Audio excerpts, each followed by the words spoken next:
Hello there, welcome to Medical Mondays. I'm Dr. Watson. I'm a Gen Z doctor who talks about dumb and smart things pertaining to medicine, and today we're going to be talking about my Step 2 CK experience and my score.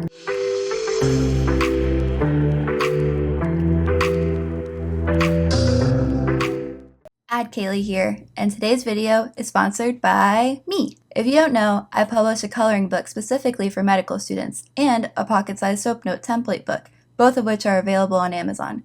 A smile always comes to my face when I see friends, family, and followers color their anxieties away with my book. I created the template book when I noticed how anxious medical students were to fill out the popular multi-page H&P templates and then proceed to report non-pertinent findings during rounds until the attending's eyes glazed over or they were scolded for wasting their time. The feedback has shown the majority of customers are repeat buyers because they love that it has cut down their preparation time, increased their confidence when presenting a patient, and is easily accessible since it fits in just about every pocket. I also sell handmade products on Etsy, including scrub caps and a customizable white coat hanger, both of which are a great gift for yourself or a loved one. If you do not want to buy a product but still want to support the channel, you can submit a donation, use my affiliate links in the description, or show your love with a like, share, comment, or click on the subscribe button to feed the hungry YouTube algorithm. Thank you, and let's get back to the video. So all the USMLE and board exams can feel like a major determinant of your life. You know, it's a 3-digit score that can, kind of determine where you go in life, your residency and all that. So it's a big deal, and I just want to tell you about my experience and also give my score, because initially I actually wanted to tell my score and everything after I got my residency placement, which is going to be in 1 month. But I just wanted to give it before, just, because everyone's on the same boat. We get our score way before we know where we're going in life. So I'm just going to tell you guys off the bat and tell you everything with no reassurance of my life. And hopefully this will show you that, maybe in a month you'll see where I go and you'll be happy and we'll be happy. So my Step 2 CK experience might be a little bit different from everyone else's, not by much, but I was part of that cohort that started studying for Step 2 CK whenever it was announced that Step 1 would be pass-fail. So while I was studying for Step 2 CK, I noticed that my UWorld Q Bank was actually getting questions added from Step 1. I noticed that it was a lot more biostats and a lot more of the biochem that I really didn't like, and I was hoping to leave behind, but I noticed it was being added to my Q Bank, so that was really fun. Just kidding. It was kind of a cute little obstacle that I think that you guys will avoid, because off the bat you will know that it's part of your curriculum and you'll be learning it and incorporating it anyways. But it was interesting because I was told that, hey, your USMLE Step 2 has to be 20 points higher than your USMLE Step 1 score, and a lot of people now that are taking Step 1 and Step 2 don't really have to worry about that, because it's more of, Step 1 is pass-fail, so just pass it, and your second score is hopefully as good as you can possibly get, especially pertaining to what specialty you want to go into. So anyways, let's just jump right into when and how I started studying. So basically, I started studying as soon as I started my core rotations. I just really wanted to get into it, and I started by doing 10 questions of UWorld every single day. I'm happy that I did that because I feel like that was very manageable and taught me a lot. I would basically do those 10 questions and read every single explanation for the choices, even if I got it wrong or right. I just felt like I would learn quite a bit based on the explanations, and then I would try my best to correlate it to the patients I would see in real life. I would correlate it to the rounds that we did every day, with the attending and everything on every patient, and I would try to tie it to how the residents were doing everything too, because they were fresh out of medical school and I felt like they had a good understanding for everything. So I would try my best to pay attention to every new patient they got, the orders that they placed, and kind of the reasoning that they placed those orders, the reasoning for the questions that they asked during the assessment and everything. But it is definitely important to take it with a grain of salt, because I feel like the questions on UWorld and everything were very different to real life. For example, UWorld might ask you what's the first thing that you might do, and a lot of times in real life you would do everything at once. So, if, for example, the question was, why is the potassium not being replenished even though you're giving them potassium? And the answer might be because they also have hypomagnesium issues. And in real life, a lot of times they test it at the same time, so they replenish both at the same time. But in the question bank, you might not know that because they only tested potassium. So it's interesting. You don't usually think about it in the question bank, but in real life, it's kind of assessed. So yeah, no, take it. Both worlds are very different. Like the question bank and real life are different. So just try to kind of separate your worlds a bit and make sure that you go into your question bank with a different mindset. So on top of the 10 questions that I would do while I was on my clinical rotations, so that would be during the week. So if I'm at the hospital, I initially started my clinical rotations doing 6 days a week. A lot of times I was there from 6 a.m. to 9 p.m. So I would try to do my questions while I was in the hospital. I would just get on my laptop and just do the questions and then try to review them as much as possible in between patients or whenever I could. And then whenever I had a day off, I would do one block of 40 questions and then take the rest of the day off and not really stress about it too much. I would just try to kind of get them done. And then luckily with the 10 questions a day during my clinical days and then that 140 question block, I was usually able to complete the URL Cubing questions before I took my shelf exam. And then I would try to have a week before my shelf exam actually, so that I could review the questions that I got wrong. And usually that was more than enough. And some schools do it differently. I was actually very happy that my school does it the way that they do. So my school does the shelf exams after you complete each core rotation. Some schools have you take all of your shelf exams before you take your step 2 CK, but mine had us take them all after our core rotations. I'm actually really happy because that kind of kept me on top of my game. I felt like, okay, I have to get these questions done and then I have to kind of understand and I have to assess how I'm doing, if I'm doing it wrong. And I feel like honestly, if I had to wait so long, I don't think I'd be quite as on top of it. I think I would be procrastinating. But if your school has you take all of your shelves beforehand, that might be an advantage too because you might be a lot more fresh. I was able to get A's on all my shelf exams, and I feel like that really reassured me that I was doing okay and that I had a basic understanding of what was going on in the hospital setting and the clinical setting, and that made me, feel good about my answers. And I feel like I can't really talk about my Step 2 CK experience without talking about how my mother passed away during my studying time during my 3rd year. I felt like I was doing very well. I felt like I understood all the questions and I was doing live study with me's. I was making medical coloring books and all the my other Amazon books and just trying to be on top of my game. And then all of a sudden that happened. It was very unexpected. And after that, I just completely stopped. But I did not push back my exam at all because I felt like she would have wanted me to keep going. And I felt like I was just going to keep forgetting all the things that I learned. But if I can give any advice to someone that might be going through the same thing, please take that time off. Ultimately, my score suffered and I was just prolonging the grieving process. I would spend hours just staring at my screen and not really getting anything done.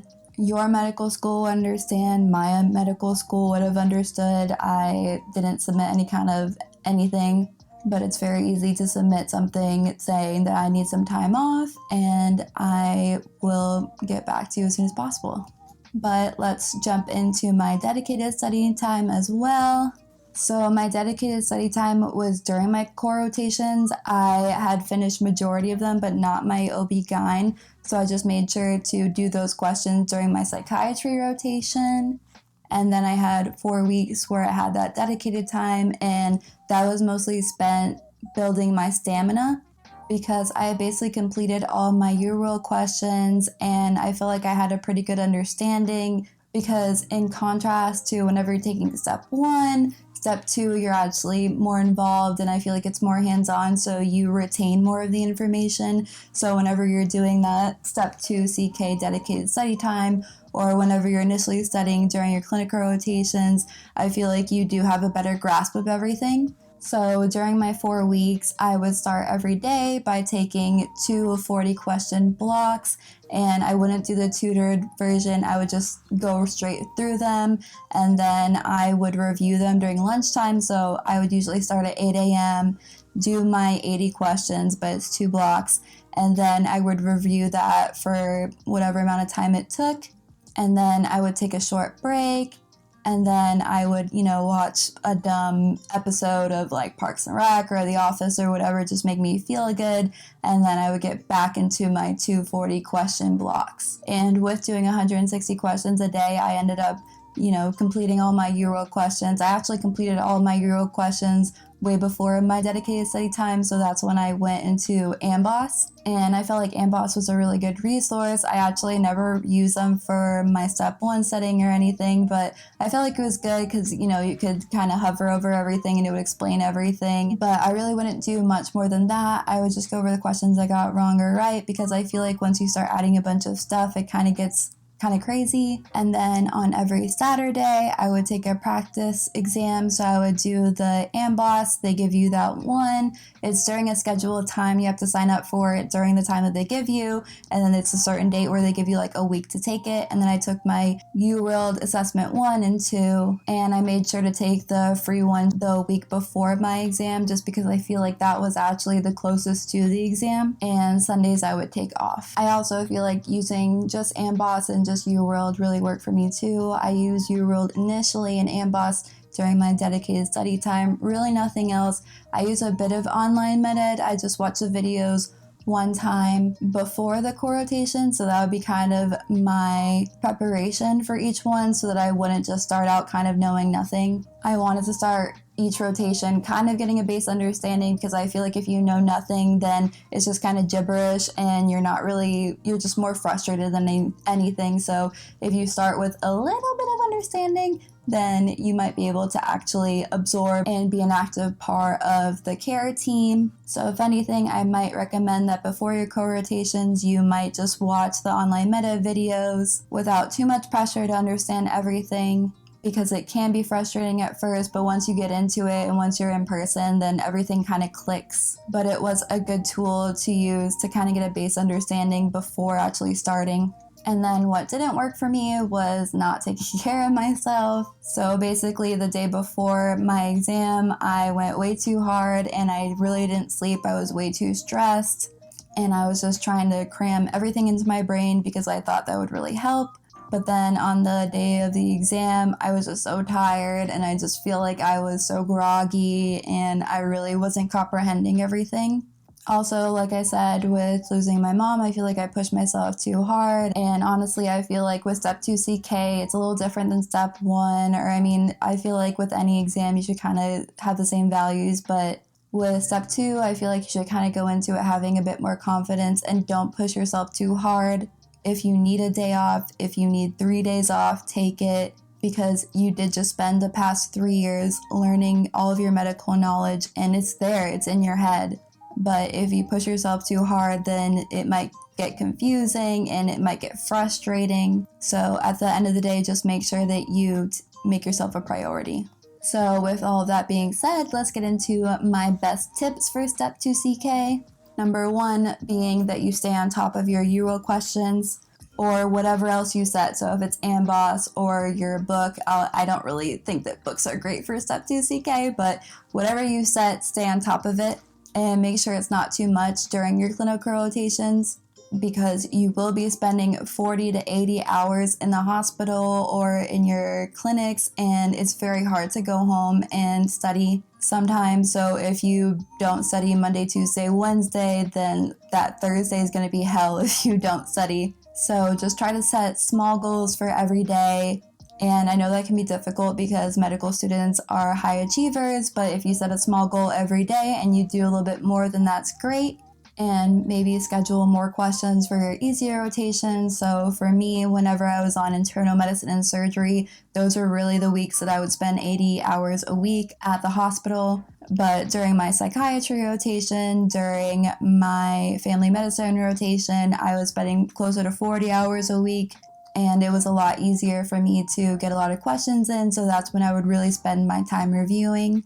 And number 2, make sure to separate the exam from real life. So like I said, Euro questions, AMBOSS questions, whatever, can be very different from what attendings or residents do in real life or based on the hospital requirements. So sometimes you just throw a bunch of tests at people, but sometimes the exam says that's horrible. Sometimes you do the imaging, sometimes you don't. So make sure to separate what you do in real life from the exam questions, because the exam questions are very specific. They want you to know exactly what happens first, what is a good idea versus a bad idea, what test might be superior, even though in real life you'd probably do 3 of the tests at the same time. The test wants you to know which one might be the best option. And number 3, make sure to spend your dedicated step study time towards building your stamina. Knowing the medical and clinical knowledge is obviously very important, but you'd be surprised how difficult it may be to stare at a screen for so long, especially because Step 2 CK is 8 hours.